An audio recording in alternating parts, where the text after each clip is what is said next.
안녕하세요. 오늘은 노인의 이해와 상담에 대해서 강의를 하게 되는 장성숙입니다. 현재 그 극동상담심리연구원의 소장으로 있고 오랫동안 한 30년 가톨릭대학교에서 상담 교수로 일했고 지금은 명예교수로 있습니다. 예, 이제 노인 하면은 우리 한국 사회에 아주 큰 뭔가 이 주축이 되고 있죠.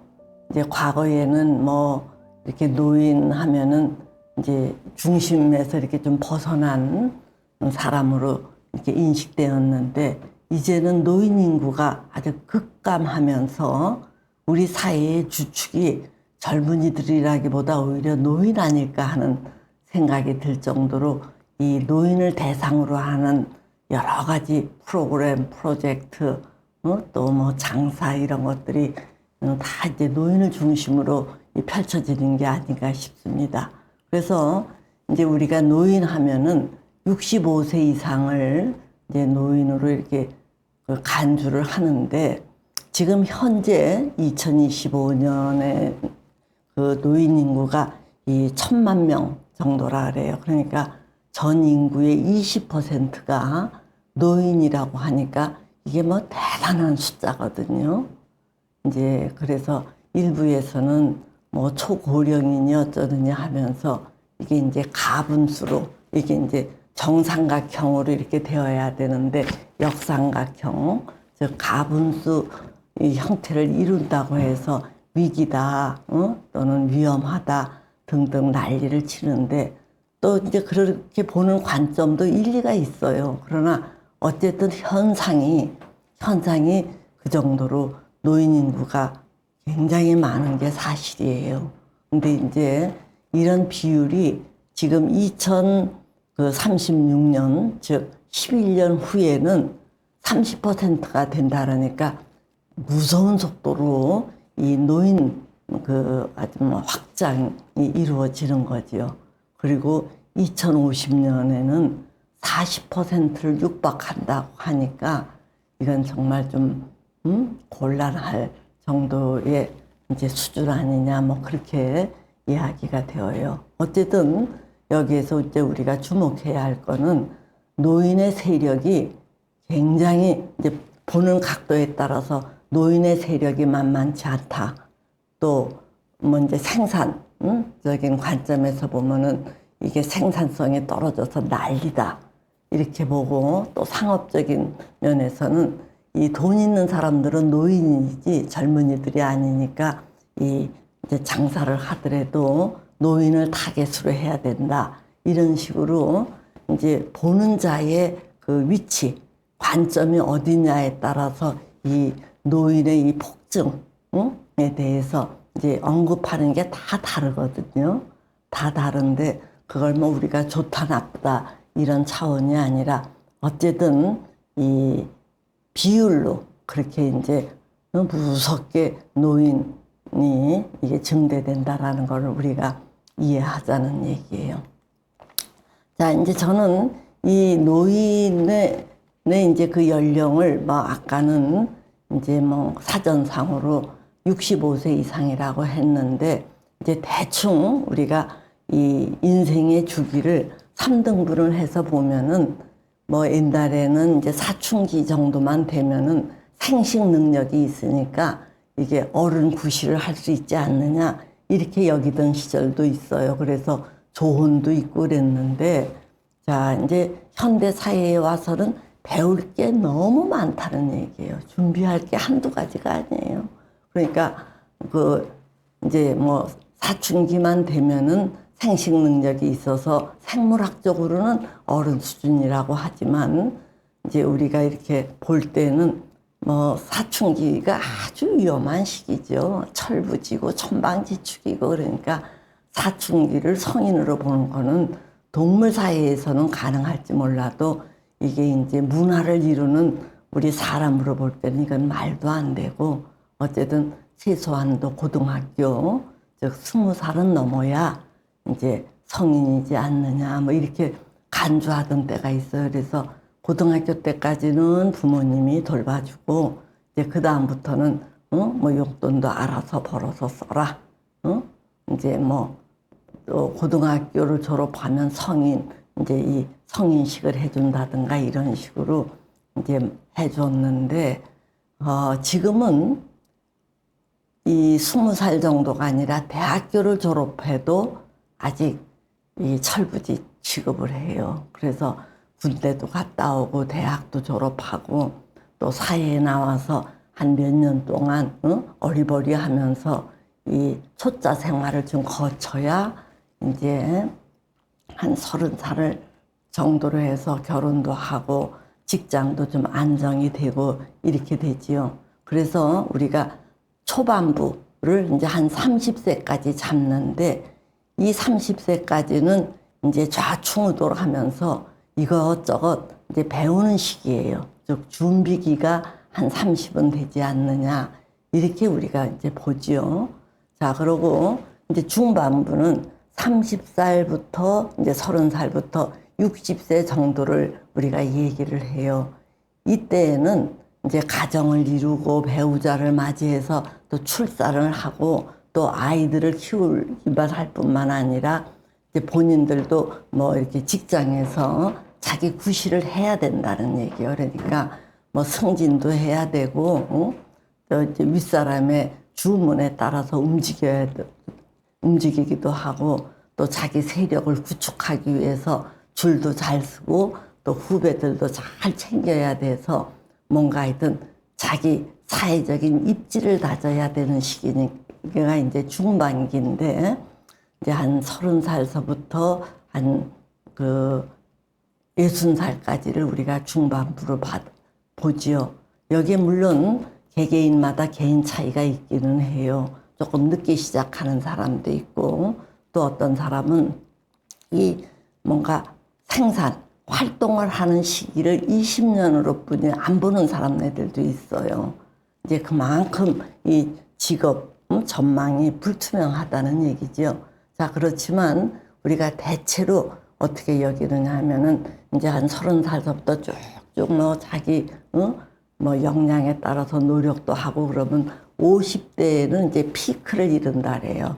한 52, 서너 살 정도가 되면 우리 사회에서 피크를 이루고 이제 그때부터는 이렇게 내리막길로 들었으니까 임금 피크제 이런 거를 이제 당하기도 하고 또 사회에서 밀려나는 이런 수모 또 젊은이들이 치고 올라오니까 뭔가 내가 더 올라가면은 빨리 퇴직을 해야 되니까 버티기 위해서 이렇게 뭐 진급도 포기하는 사람들도 있을 정도로 이제 참 어려움도 많은데 어쨌든 우리 사회에서 그래도 제일 그 황금기가 50대다 이렇게 얘기하는 시기도 이 중반기에 포함이 되어요.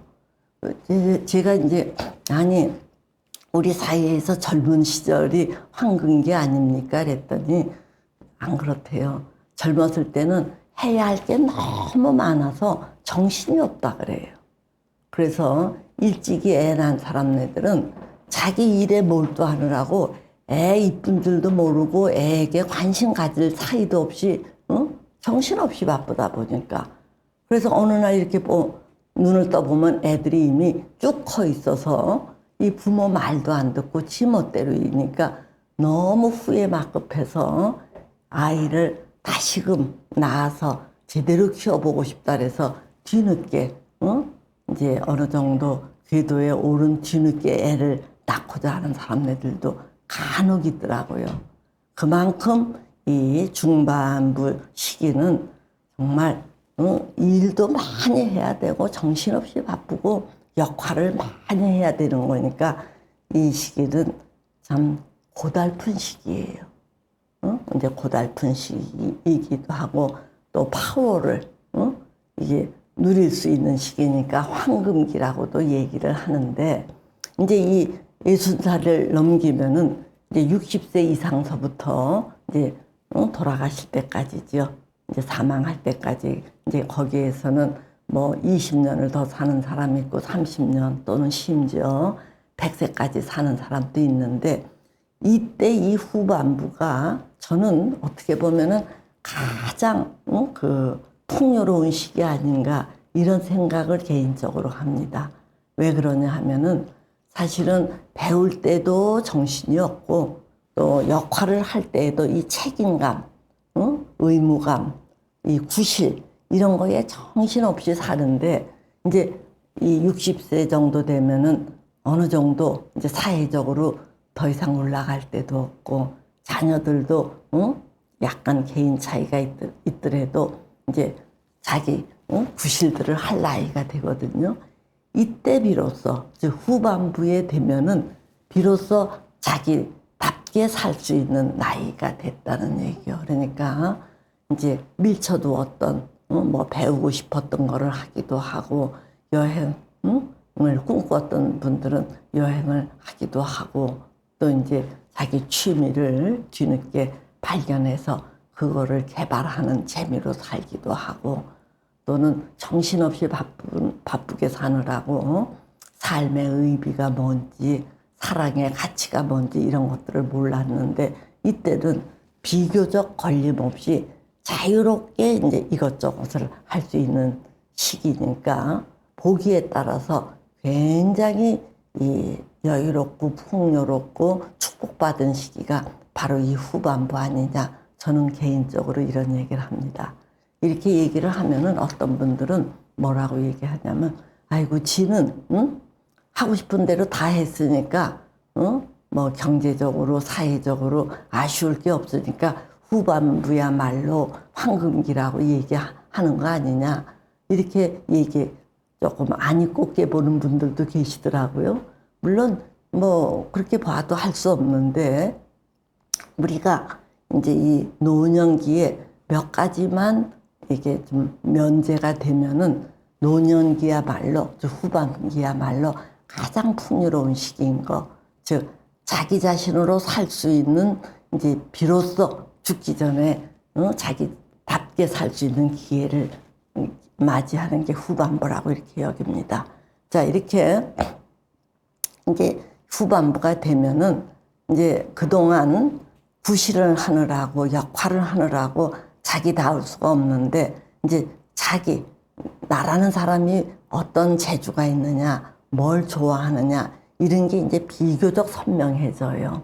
그래서 자기답게 사는 거 또 이 시기가 되면은 이제 경험을 많이 했기 때문에 이 활자에 남의 소문에 그렇게 흔들리지 않을 수 있어요.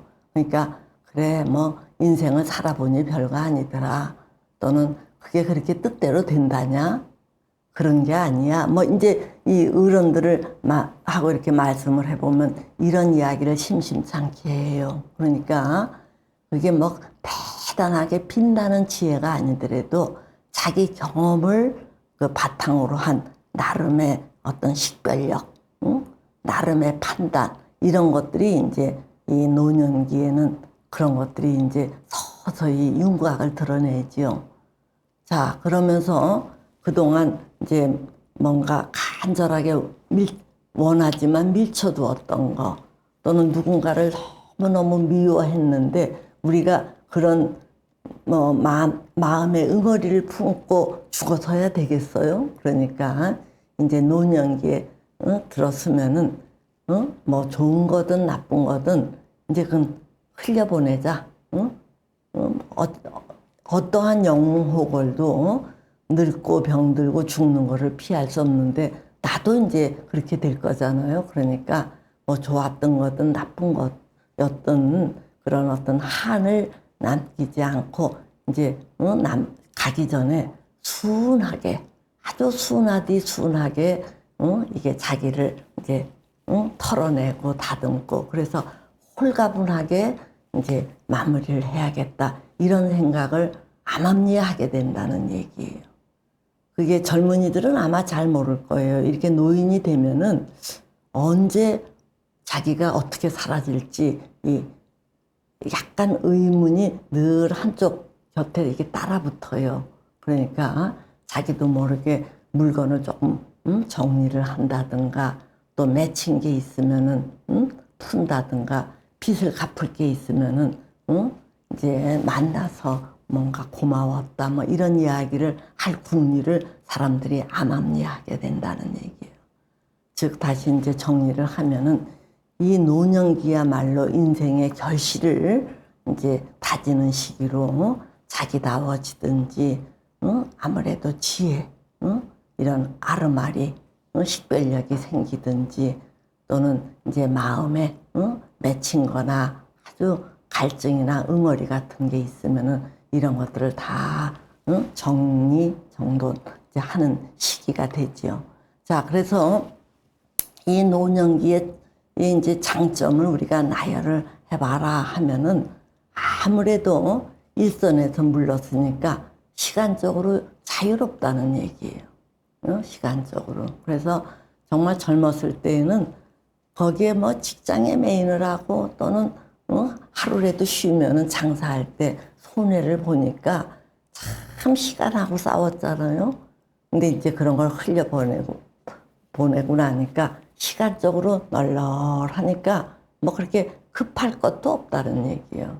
이러면서 이제 비로소 이 초반부에는 경쟁력을 갖추느라고 정신없었고, 중반부에는 구실을 하느라고 정신없었는데, 노년기에는 부가된 어떤 뭐 책임감 이런 거에서부터 벗어나니까 이제 시간적 여유도 있고, 또 아까 말씀을 드렸던 여러 가지 경험에서 근거한 또 거기에서 나오는 이제 안목도 생기고 이제 사람 보는 눈들이 생긴다는 얘기예요.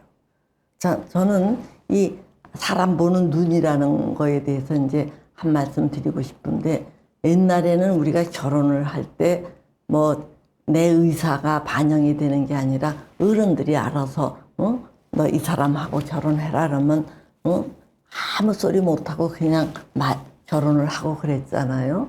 이제 이거에 대한 반작용 때문인지 우리 사회가 어느덧 어떻게 되었느냐면, 아이고 지가 데리고 살 건데 지가 알아서 잘 뭐 연애를 해갖고 사람을 데려오면은 어쨌든 부모로서 뭘 갖다부터 얘기를 하느냐 하고 이렇게 너무 존중을 해주는 또 그런 분들이 많이 있더라고요. 그래서 저는 자식을 기껏 키웠는데 아무리 자식을 믿는 게 좋다고는 하지만 사실은 이 자식이 그래봐야 25살이면 25살의 안목, 30살이면 30살의 안목뿐이었거든요.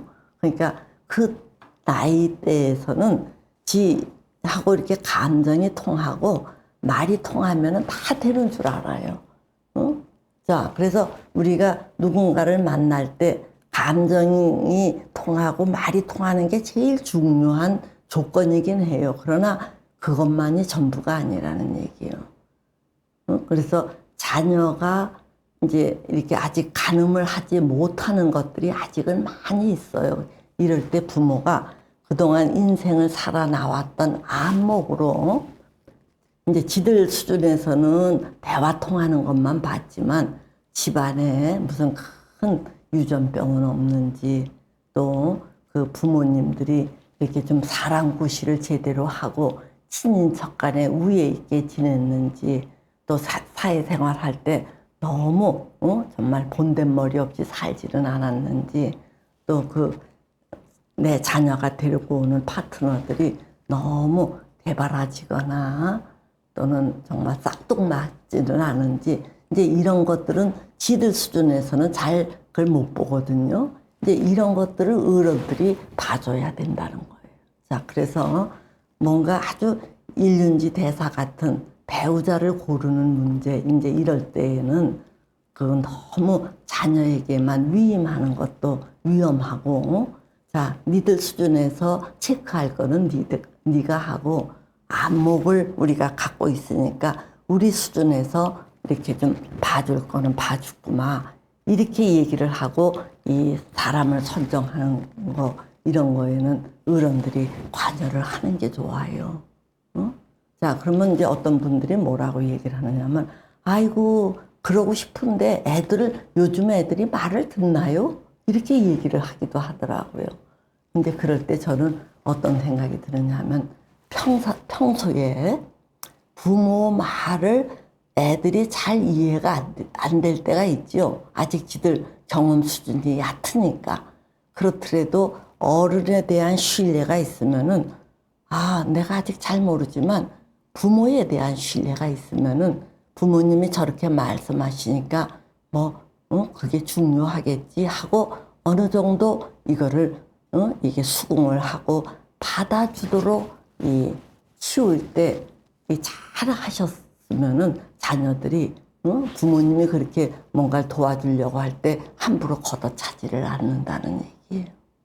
그래서 이 정말 기껏 자식을 잘 키워놓고 엉뚱한 사람을 만나려고 할 때 그거를 그냥 방치하지 마시고 적절하게 관여를 하시기 위해서는 평상시에 애들에게 이 정말 존경받는 함부로 취급하지 않도록 이 자기 처신 관리를 잘 하셨어야 된다는 얘기. 자, 그래야 이 나름의 생겨진 안목을 유용하게 우리가 쓸 수가 있어요. 이것도 아주 중요한 거거든요. 그 전에 이제 제가 이게 안목이라는 이야기가 나오니까 좀 생각나는 분이 있는데 어떤 분이 이제 자기 딸이 미국 유학을 가야 되니까 이 부모 입장에서는 자칫 그냥 결혼을 안 시키고 유학을 가면 홍기가 늦어질 것 같으니까 이 딸 가진 부모로서는 딸이 홍기를 놓치면은 이제 이 선택지가 좁아지니까 걱정이 되는 거예요. 그래서 막 서둘러 이 사람 저 사람 이제 그 파트너를 찾아주려고 애를 쓰더라고요. 근데 이제 이 유학 같이 갈 애를 파트너로 찾으려고 하니까 그게 쉽겠어요. 좀 어렵죠.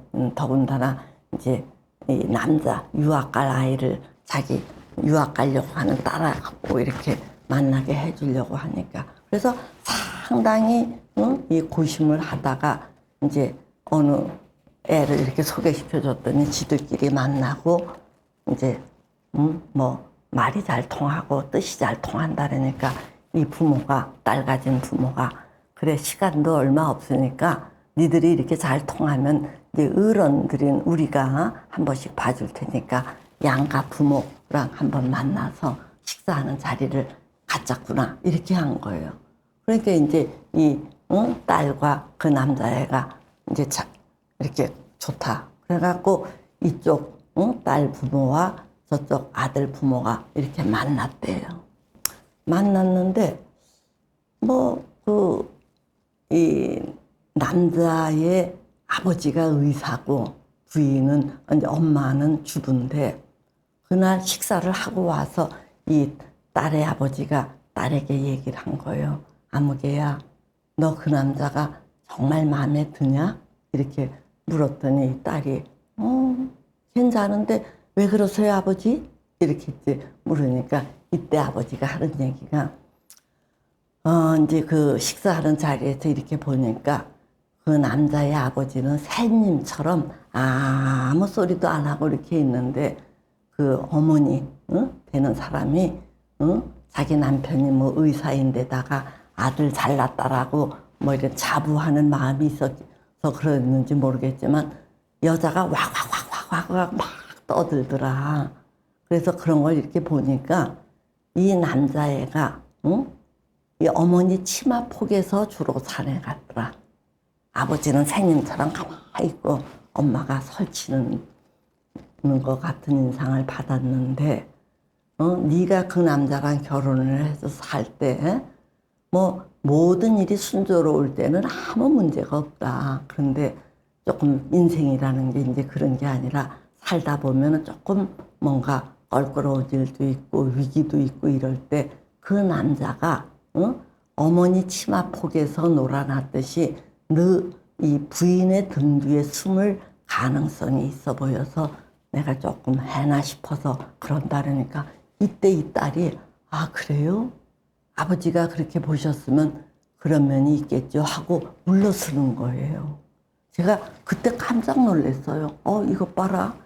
요즘 애들이 자기 아버지가 그렇게 얘기한다고 해서 저렇게 쉽게 물러서 하고 제가 조금 띵한 적이 있는데 내중에 이렇게 보니까 야 이거 응? 아버지 말에 하는 게 쉽지 않아요. 그래서 제가 이 애가 혹시 너무 자기 주장 못하고 아버지 또는 어머니 말씀이라면 찍소리 못하는 애인가 하고 이렇게 보니까 그렇지 않아요.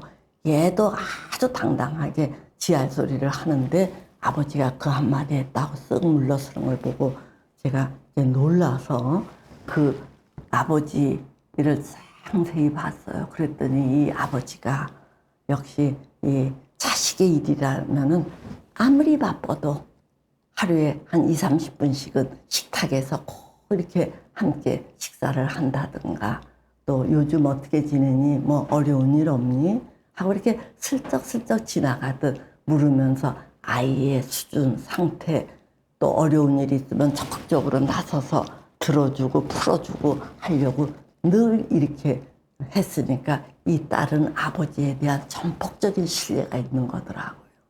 그러니까 이 아버지 한마디 이 애가 아버지가 그렇게 보셨으면 그렇겠죠 하고 이 물러서더라는 얘기예요.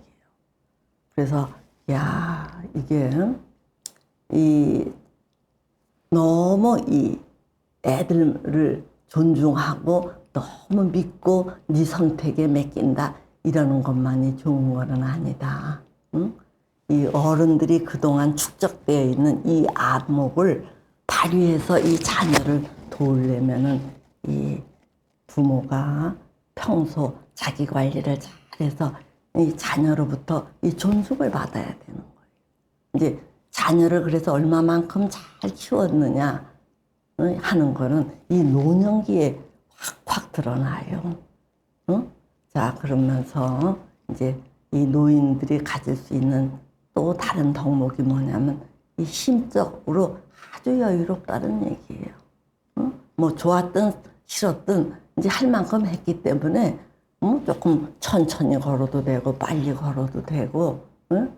이 노인네들이 이 나름의 이제 이 어떤 철학 이런 것들을 그냥 누가 맞이해주든 싫어하든 좋아하든 이제 여유롭게 펼칠 수 있어요. 그래서 이 노년기의 장점이라는 거는 우리가 막 노년기 하면은 너무 이제 부정적인 것만 사람들이 보는데 안 그래요. 시간적으로도 여유 있고 나름의 안목도 있을 수 있고 또 심적으로 자유로울 수 있는 이런 장점도 분명히 있다라고 우리가 여기고 노년기에 대해서 너무 부정적으로 안 봤으면 좋겠습니다.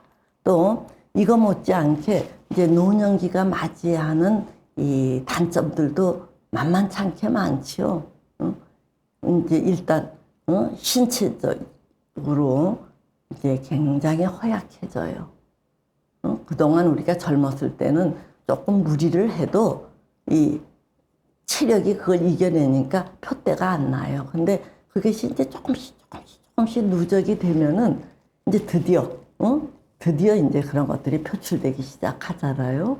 그래서 시력 같은 것들도 잘 이게 살피지 않으면은 백내장이 터져 나온다든가 또는 관절도 한쪽으로 너무 무리해서 쓰면은 이제 무릎이 아프다든가 고관절이 아프다든가 또는 뭐 우리가 음식 조절도 평상시에 잘못했으면은 이제 콜레스테롤 수치가 높아진다든가 어느덧 혈관벽이 두꺼워져서 혈압이 높아진다든가 또 당뇨가 이제 터져 나온다든가 자 이런 식으로 일단 노년기가 되면은 이제 이것저것 다 터져 나오는 시기예요. 그래서 이 신체적 약함이 이게 이제 가장 우리를 괴롭히는 아주 근본적인 거지요. 그래서 이 노년기에 이렇게 건강 상태를 보면 젊었을 때 정말 절제하고 잘 이게 습관을 들였느냐 이런 게 한눈에 드러나는 거예요. 일단 신체가 이렇게 약해지니까 이제 마음도 의욕이 꺾여서 에이 뭐 다 살았는데 아이고 내가 뭘 할 수 있다고 에이 그런 거는 뭐 젊은이들 하고 이렇게 마음이 먼저 늙어버리는 분들도 있어요. 이제 그것도 참 딱하지요. 응? 이제 거기다가 이제 이 사회에서 이제 뭐 선진국에서는 노인들도 꽤 일을 할 수 있는 일자리가 있는지 모르겠는데 아직 우리 한국 사회에는 이게 취업률이 참 그렇게 좋지 않잖아요. 그러니까 이 젊은이들에게 직장을 물려주기 위해서 노인들이 되면은 뭐 가차 없이 탁탁 퇴임을 시키더라고요. 이제 미국만 해도 이 교수들이 정년이라는 게 없더라고요. 그냥 계속 자기가 70이든 80이든 머무르고 싶으면 머물러요, 대학교에. 그러니까 이 정년이라는 게 없는데 우리 한국은 뭐 얄짤없이 65세가 되면 퇴임을 해요. 근데 이제 일반 직장에서는 뭐 60세. 근데 요즘 생각을 해보세요. 60세면은 얼마나 푸릇푸릇한 젊은이에요. 그런데 직장에서 나가라 그러니까 참 이제 국가 차원의 이게 정책인데 여러 가지 변인들의 이제 함수에서 우리가 어쩔 수 없는 거지요. 근데 어쨌든 아까 말씀을 드렸던 노인의 어떤 장점도 있지만 이제 단점으로 말하자면 신체적으로 허약해진다든가 마음이 늙는 의욕이 감퇴된다든가 또는 이 사회에서 이렇게 퇴임을 취급하는 식의 이제 직장이 없어진다든가 이제 이런 게 이 노년기에 참 병폐지요. 자, 그런데 어쨌든 요즘 우리 사회는 이 한국 사회는 그렇게 노년기가 그렇게 좀 좋은 그 조건은 아직 못 갖춘 것 같아요. 자, 그래서 이렇게 되면은 이제 노년기에 있어서 제일 문제가 되는 게 이제 신체적으로도 각종 질병들이 나타날 뿐만 아니라 이게 또 돈도 많이 들어요. 돈도. 이제 얼마 전에 제가 이제 그 체육관에 거기 가서 좀 이렇게 운동을 하는데 거기에 매일 와서 일을 하는 어느 여성분이 있어요. 근데 이제 이 여성분의 직업이 뭐냐 그랬더니 그 요양병원에서 일을 하는 간호사라 그러더라고요. 근데 이제 이는 뭐라고 얘기를 하느냐 하면은 1년이라도 늦게 요양병원에 이제 가는 게 돈 버는 거다. 이런 얘기를 해요. 그래서 그게 무슨 말입니까? 그랬더니 이제 돈 있는 사람네들의 얘기인가 봐요. 노인네들이 이렇게 병원에 오면은 병원비 있지, 요양병원에서는 간병을 꼭 받도록 돼 있나 보더라고요. 그래서 가족이든 뭐 간병인을 쓰든 꼭 간병하는 사람이 있어야 되는데 요즘 뭐 가족이 거 가서 매달릴 수는 없잖아요. 그래서 간병인을 쓰는데 그 간병인비가 한 300만 원 이상 나간다래요. 이게 1인으로 쓸 경우는 그런가 보더라고요. 그래서 이제 한 달에 그 요양병원에 있지, 간병비 있지, 검사 몇 가지씩 하지 그러면 6, 700만 원이 들으니까 1년이면 그게 7, 8천만 원이 된다래요. 그러니까 이 여자분 계산에 의하면은 1년이라도 늦게 요양병원에 가는 게 7, 8천만 원을 버는 거니까 자기는 악착스럽게 지금 한 5, 60대 됐는데 이게 건강을 다져서 1년이라도 늦게 가겠다래요. 그래서 이제 뭐 그것도 일리가 있는 계산법이구나 이제 이렇게 저는 생각을 했는데 뭐 그 1인 그 요양사를 간병인을 안 하고 뭐 4인 이렇게 할 경우에는 뭐 그래도 한 300만 원은 이제 한 달 비용이 그렇게 든다 그러더라고요. 그래서 하여튼 이 돈이 문제가 아니라 이 아프게 되면은 참 삶의 질이 형편없이 떨어지죠. 응? 자, 그래서 이제 노인기에는 이 질병이 나타나서 변화를 맞이하고 그리고 무엇보다도 수입이 준다는 얘기예요. 수입이. 응? 그러니까 연금을 타는 사람들이 한국에 몇 퍼센트나 되겠어요. 공무원이나 이제 교사 정도가 연금을 빵빵하게 타고 보통 사람네들은 그냥 국민연금 수준이기 때문에 이게 이제 수입이 현격하게 감소가 되고 그리고 이제 인간관계가 아무래도 줄어요. 저도 이렇게 보니까 직장에 다닐 때는 그 가톨릭 대학교에서 늘 교수들하고 일주일에 한 번씩 식사하고 같이 산책하고 그렇게 하하호호하고 지냈는데 제가 퇴임을 딱 하고서는요 그분들을 한 번도 안 만나요. 그러니까 직장에서의 인간관계는 필요에 의해서 이게 묶어둔 관계지 자율적으로 뭐 좋아서 만나는 관계가 아닌 거예요. 그래서 이게 참 낯설게 들리시겠지만 직장을 떠나면요 거기에서 사귀었던 사람들은 더 이상 안 만나게 되어요. 자, 근데 이제 현대인들이 그 가족, 직장 이거 말고 또 다른 어떤 뭐 취미 활동이나 또는 옛날 친구들을 만나는 경우가 그렇게 많지 않거든요. 그러다 보니까 이 노인이 되어서 직장을 안 나가게 되면은 인간관계가 이루 말할 수 없이 확 줄어요. 자, 그러니까 이제 퇴임한 분들이 공통적으로 갖는 게 뭐냐면 우울증, 불면증 이거에 막 시달리는 거예요. 이 변화에 적응을 못해서 그러다가 아 이러다가 난 죽겠구나 안 되겠다. 그래서 막 혼자 여기저기 다니면서 뭐 요새 이제 노인네들 사이에 유행하는 게 그렇게 운동량이 많은 것도 아니고 돈이 많이 드는 것도 아닌 파크 골프를 그렇게들 치러 다니더라고요.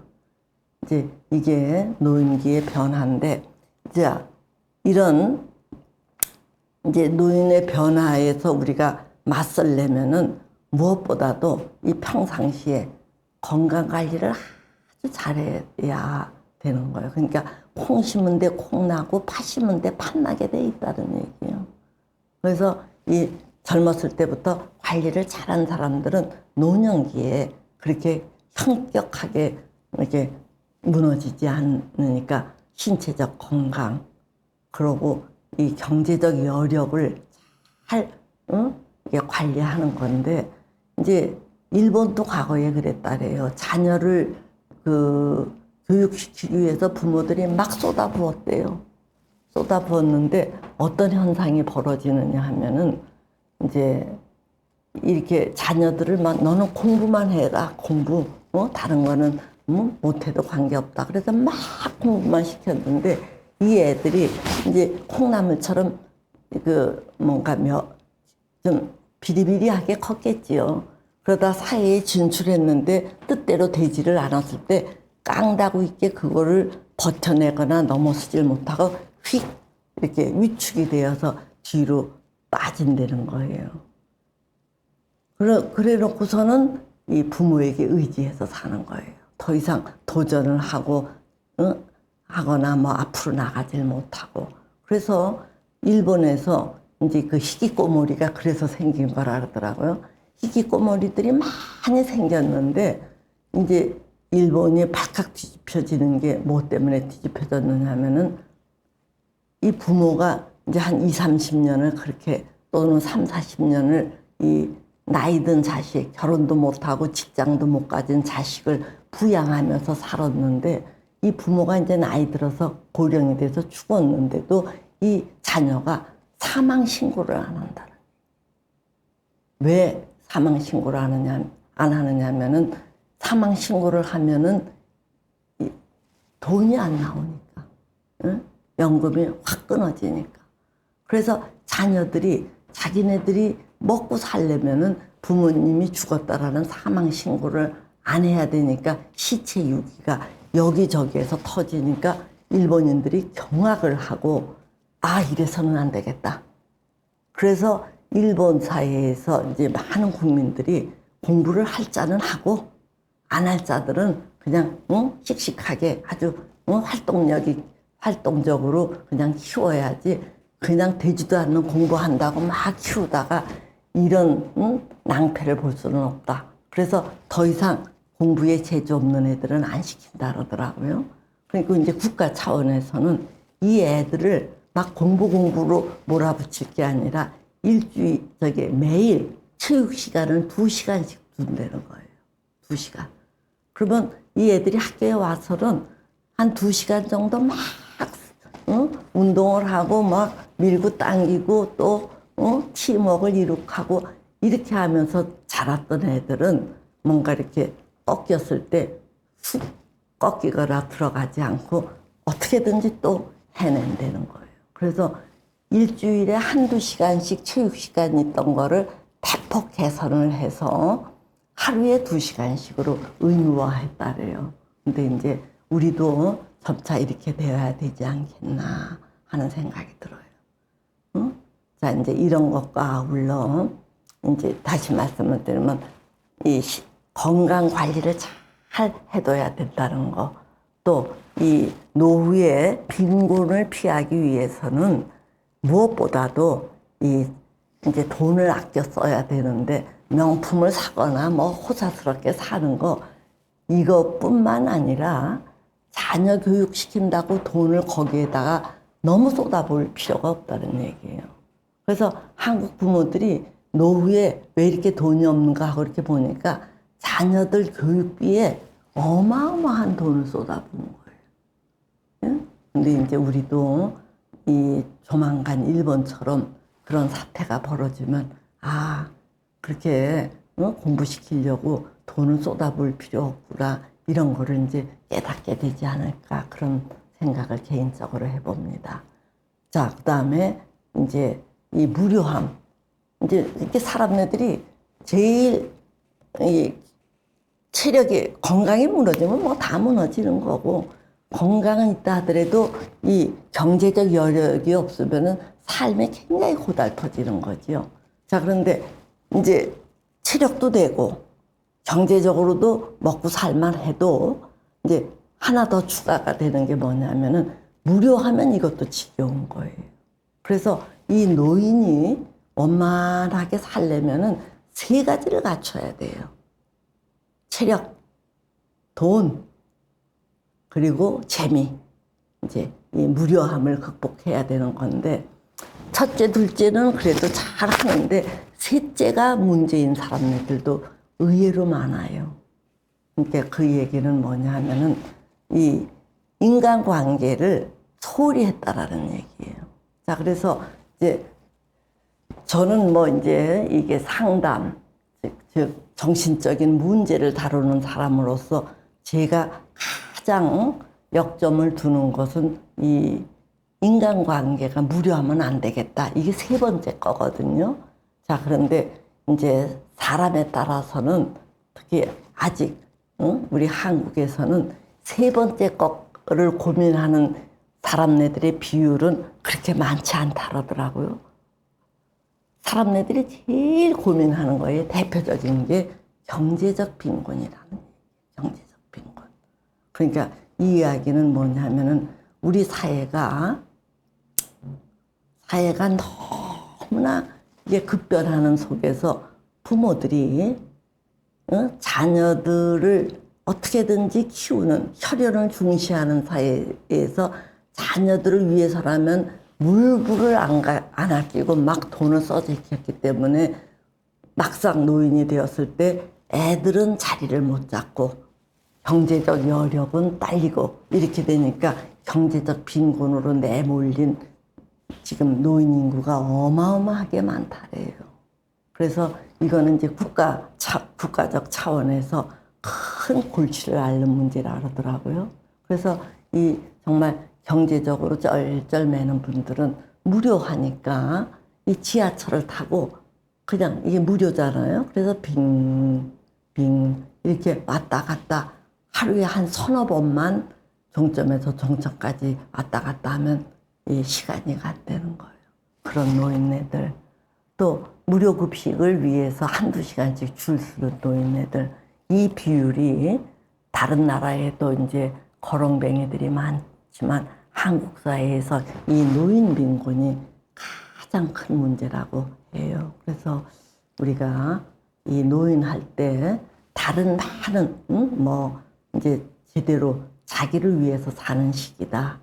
또 노인이 갖는 여유가 있다. 뭐 이런 많은 이야기는 좀 고급 차원의 이야기고 아직 우리나라의 현실에서 제일 시급한 거는 이 경제적 빈곤이다. 이제 이런 것들을 우리가 아셔둬야 될 것 같아요. 자, 그래서 이렇게 보면은 이제 이 경제적 빈곤이 가장 큰 핫 이슈로 떠오르는 배경에는 오늘날 노인네들의 상황을 보면요. 더 이상 자녀들이 울타리가 안 된다는 얘기예요.